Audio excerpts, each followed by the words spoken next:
मैं दुल्हा परछावन गीत गाने जा रही हूँ। अगर पसंद आए तो लाइक कीजिएगा, शेयर कीजिएगा और कमेंट में करके बताइएगा कि ये गीत कैसा लगा, क्योंकि ये बहुत पुराना गीत है।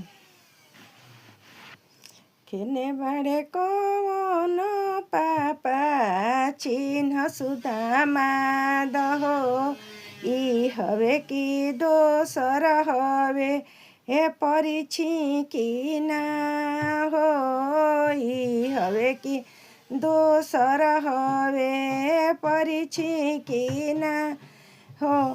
केने बड़े कौन चाचा चिन्ह सुदामा दहो, ई हवे कि दोसर हवे हे परिछि कि ना हो, ई हवे कि दोसर हवे परिछि कि ना हो।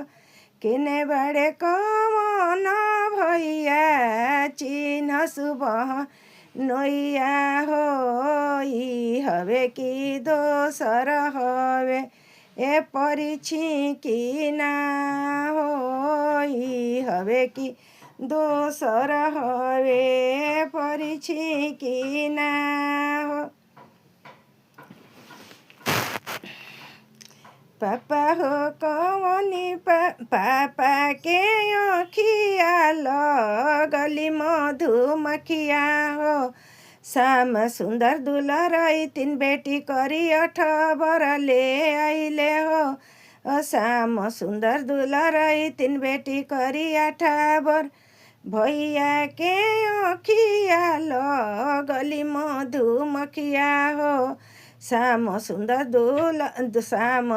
दुलरई तीन बेटी करी 8 बर ले आइले हो। काई देखिलो गैया देखिलो भैनी हो बहिनी, भैंसिया देखिलो हो। श्याम सुंदर दुलरई तीन बहिनी करी 8 बर ले आइनी हो। श्याम सुंदर दुलरई तीन बेटी बहिनी करी 8 बर ले आइनी हो।